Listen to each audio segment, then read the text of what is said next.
Hi guys, how are you all today morning? Good morning. Today is 30th July 2023. My name is TSV Raghavan and I live in Chennai, Tamil Nadu, India. This is my spiritual vlog on YouTube. Haribol TRSV Nectar NECTAR Nectar. In this particular vlog, in all my previous videos, we have been discussing about the knowledge and information that we have gleaned through the study of spiritual books, scriptures, contemplation on the material universe, and meditation on the spiritual universe. Today's video is no exception to that rule. In fact, it is a mere continuation of all that we have been doing in my previous videos. Kindly subscribe to this vlog and press the bell icon so that I may keep reminding you of all my previous and future videos. So let us continue with the topic of discussion for today's video. In the past few videos, we have been trying to analyze the concept of the psyche of a human living entity during his or her lifetime in this particular material world.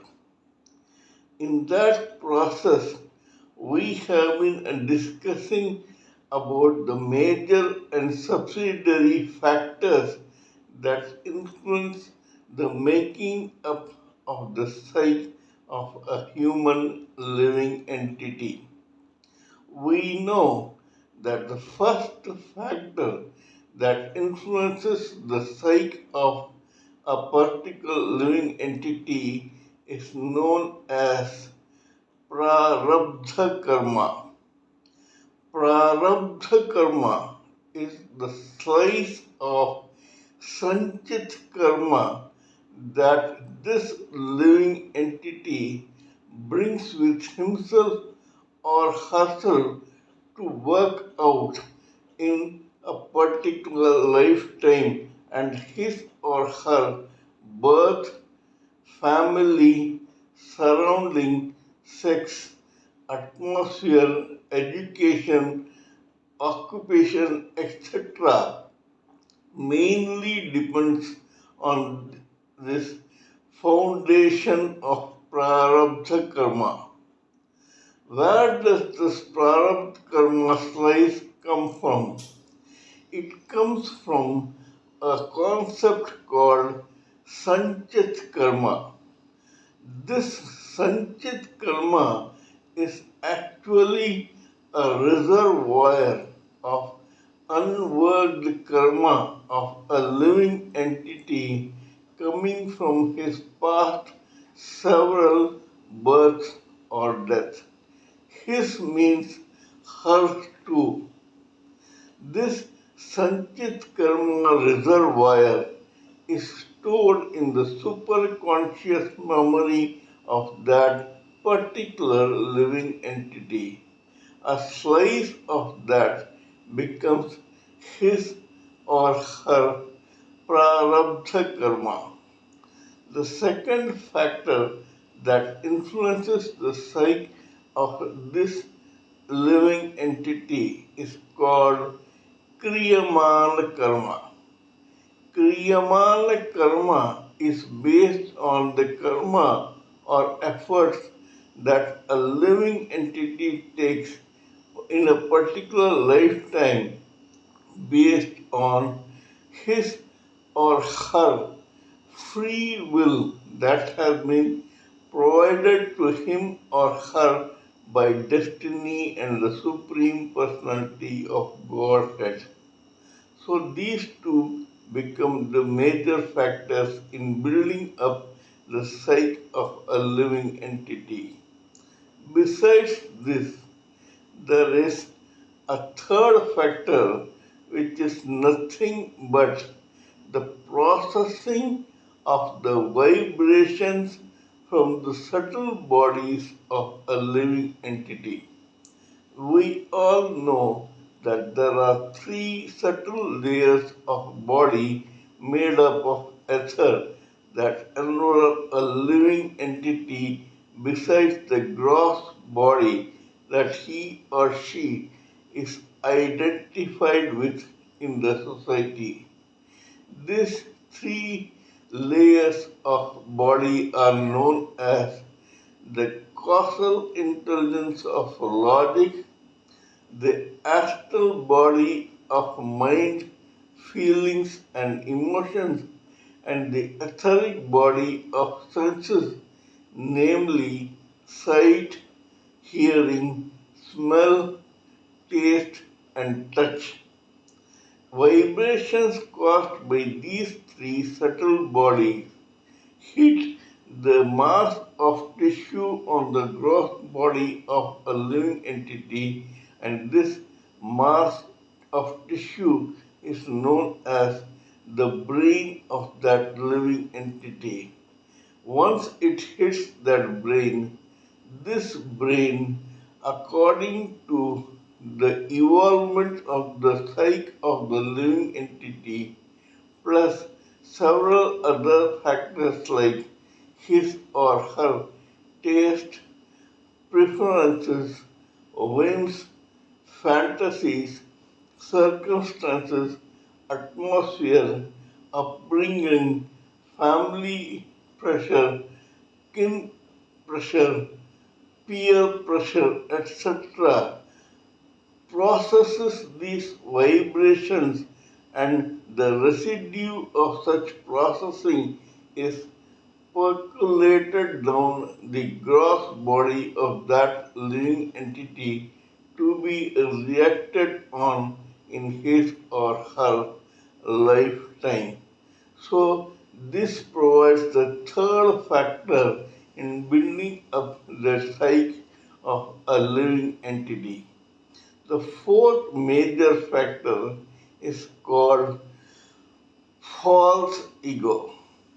False ego is that type of ego where the living entity identifies with himself or herself's gross body or several other layers of the body.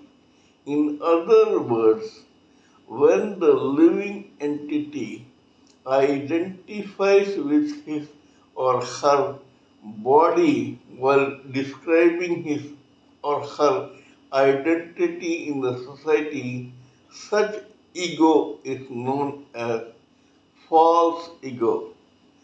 This false ego acts as a catalyst in building up the total psyche of the living entity.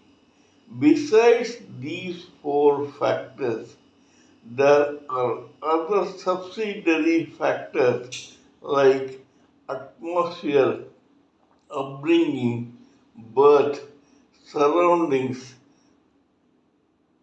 the circumstances, experiences, evolvements, maturity, etc. of that living entity in building up the psyche of that living entity.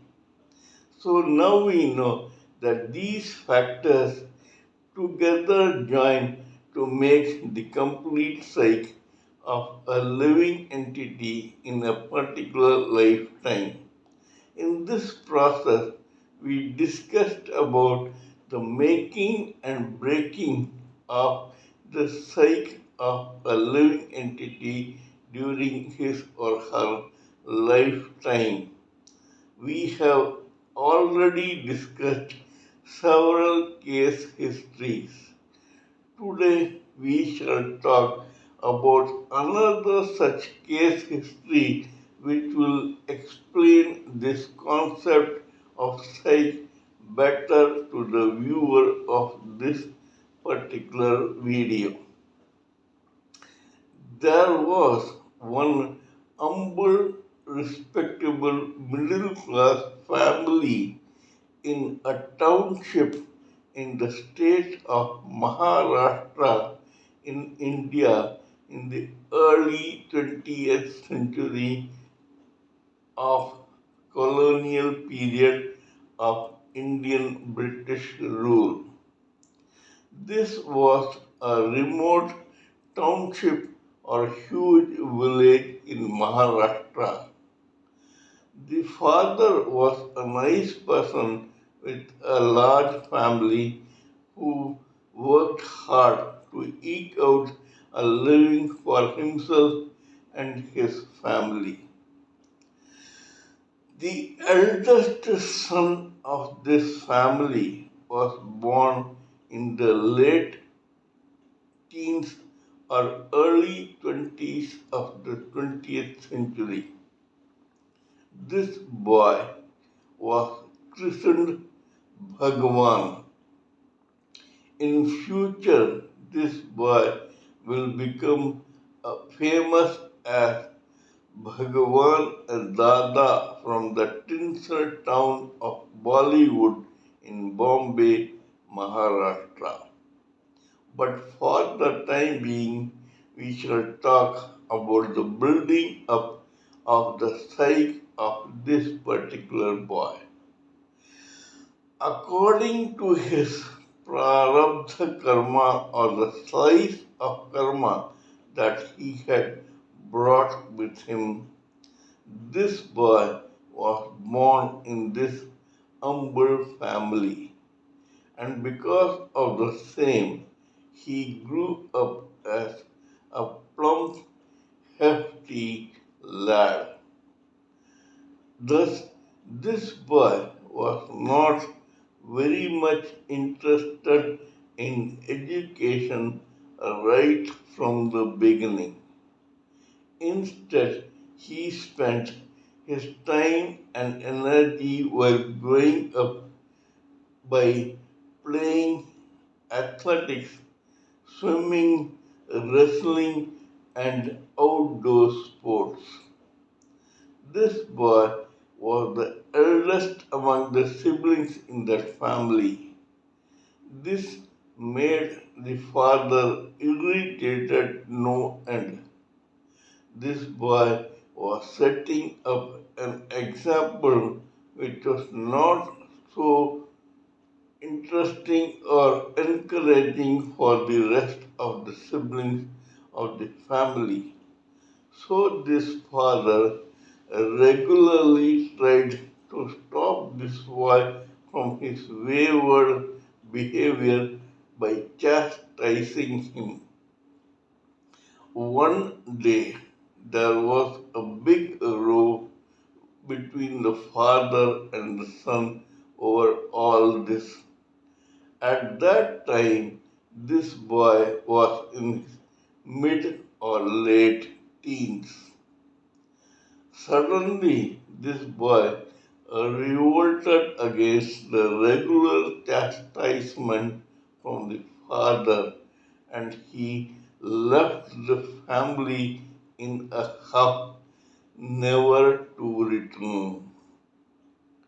This boy, Bhagwan, spent some time bumming around Maharashtra, and ultimately he landed up in this commercial metropolis called Bombay. Here he started doing odd jobs to get his daily 2 meals. And one day, after a few years of his leaving his house, this boy gravitated towards the tinsel town of Bombay. This attracted this boy who was very well built, good looking, and wanted to do something in life.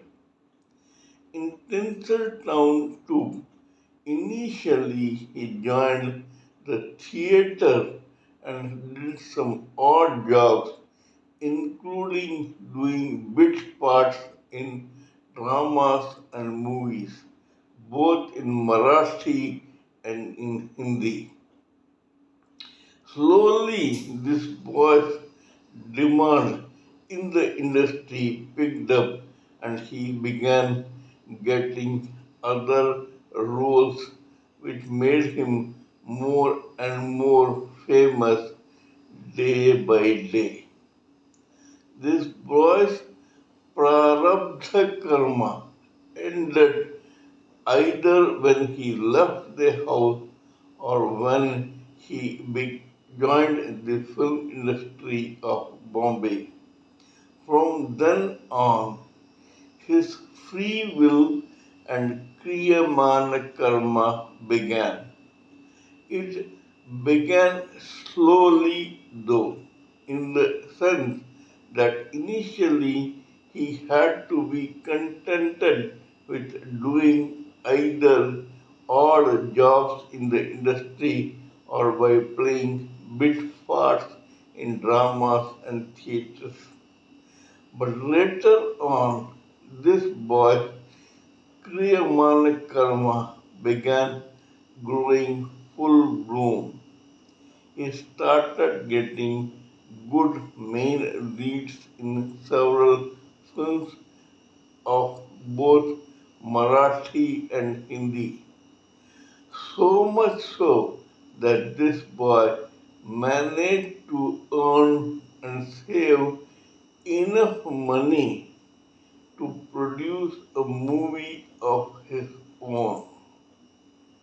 The Kriyamana karma of this boy, based on his free will, was working full bloom by now.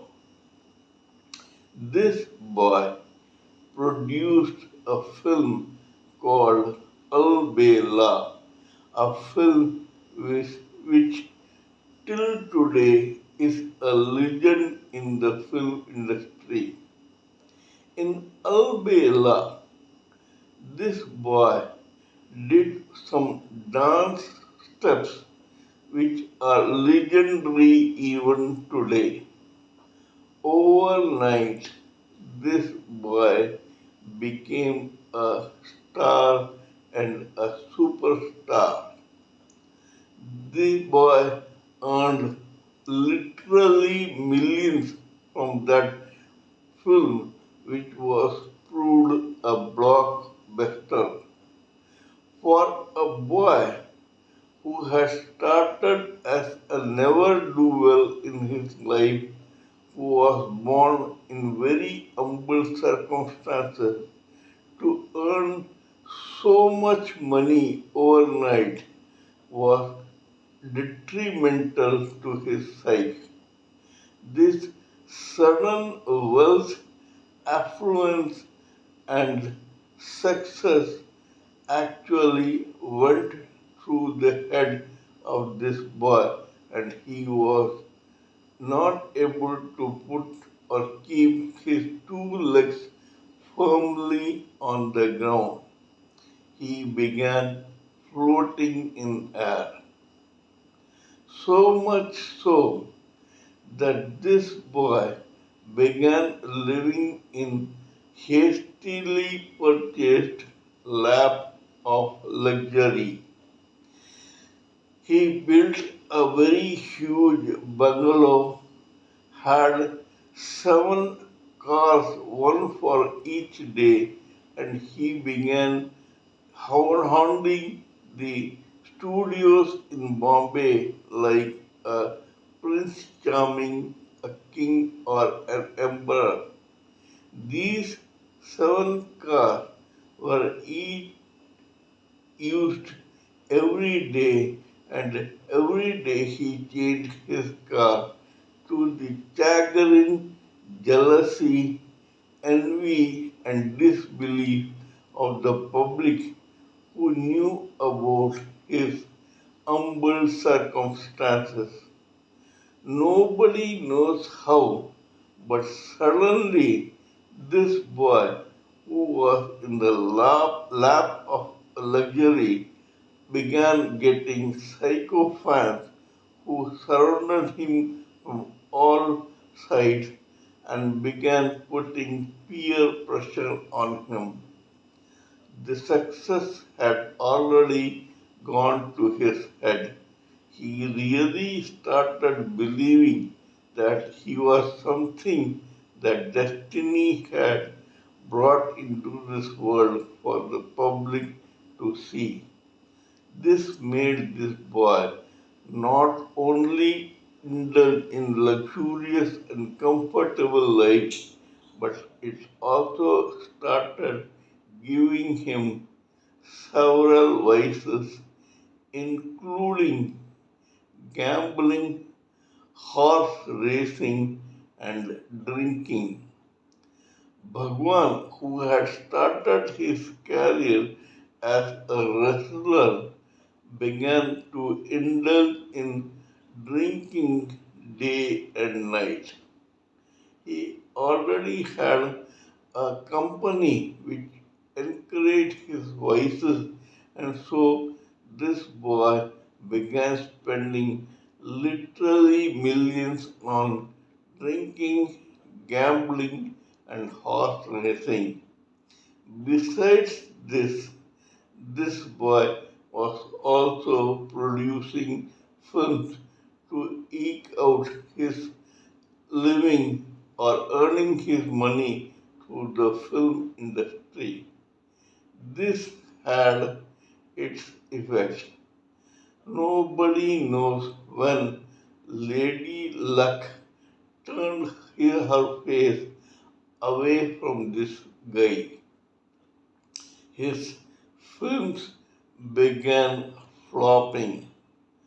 Initially undeterred, this guy continued to indulge in his vices and his film production by asking for loans from other people.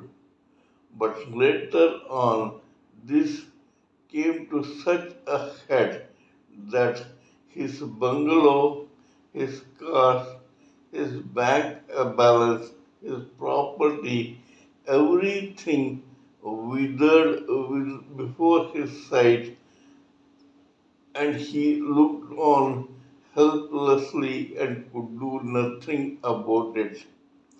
All this was happening in this very lifetime. This guy had used his prarabdha karma to be born and brought up in humble circumstances and worked out his prarabdha karma. But now his kriyamana karma based on his free will was showing its true colors. Took him to dizzy heights and crashed him down on the hard floor after some time to such an extent that now he was left high and dry without anything to support him. As soon as this thing happened, Bhagwan, who was by now called Bhagwan Dada, found that all those psychophants who had till now surrounded him because he was financially successful withered away or excused themselves unscrupulously and left him alone in this big bad world. A guy who was born in a hut, who reached a bungalow, was again brought down to live in a chawl in Bombay's Dadar area. Bhagwan Dada was by now so famous that this very chawl was named after him as Bhagwan Dada Chawl. Bhagwan Dada was discouraged, distraught, and all his dreams in his eyes withered away before he could even realize that they were leaving him. This guy was in tatters and he began drinking more and more heavily. So much so that when this guy ultimately died in the early 70s, he was in shambles, and by now he knew that he had probably worked out all his prarabdha as well as kriyamana karma in this very world lifetime itself. Or so we think. Probably there is still some unworked, at least kriyamana karma in his lifetime. If it is so, it may make him or break him when it becomes a part of his unworked sanchit karma coming out from what is known as agami karma. Agami karma is the residue of unworked karma, both prarabdha as well as kriyamana karma of a lifetime that is stored in the agami karma and then pasted to the sanchit karma of that particular living entity. Thus, it becomes a part of the sanchit karma of that living entity. In future, when this guy is born in another birth, he or she will take a slice of that sanchit karma which will be colored with the unworked kriyamana karma of this lifetime also. This may end positive or negative. We don't know because we don't know what the unworked Kriyaman karma of Bhagwan Dada is. But it remains a fact that it is certainly going to influence his birth in a future lifetime. We must all take a lesson, a leaf from the life story of Bhagwan Dada so that we learn a lot about life from the experiences of others and without experiencing it ourselves. We should learn how we must choose our karma through Kriyaman in a particular lifetime in such a way that either it is worked out in that particular lifetime itself or if it remains unworked when we die in that lifetime, this unworked Kriyamana karma is so positive that it becomes a part of our Sanchit karma. And in future, when a slice of that Sanchit karma is taken by us as prarabdha karma to be born again, that birth will certainly be as good as it is here or even better. we must make sure that our Kriyamana karma does not push us down into a negative path. Kindly remember that every living entity's ultimate aim is to go spiritual from materialism. It does not mean that he should be spiritual necessarily from the beginning. He or she may live a materialistic but positive life and slowly slide towards spiritualism so that he or she may come into the path of spiritualism and progress towards self realization, liberation from this endless cycle of birth and death, and finally get delivered to the Supreme Personality of Godhead. This is the actual lesson of the psyche of a particular human living entity which has been narrated in this video. Kindly let me know what you think of my talk about this particular narration.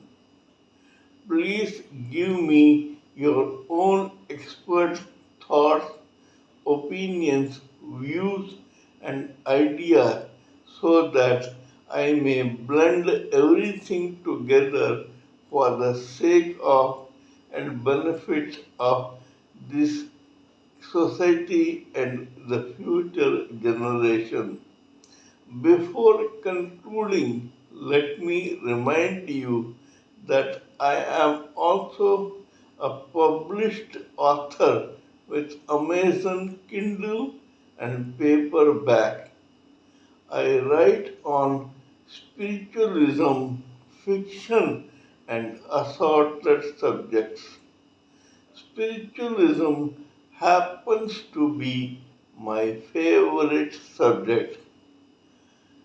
Till we meet in my next video, it is good morning from TSV Raghavan.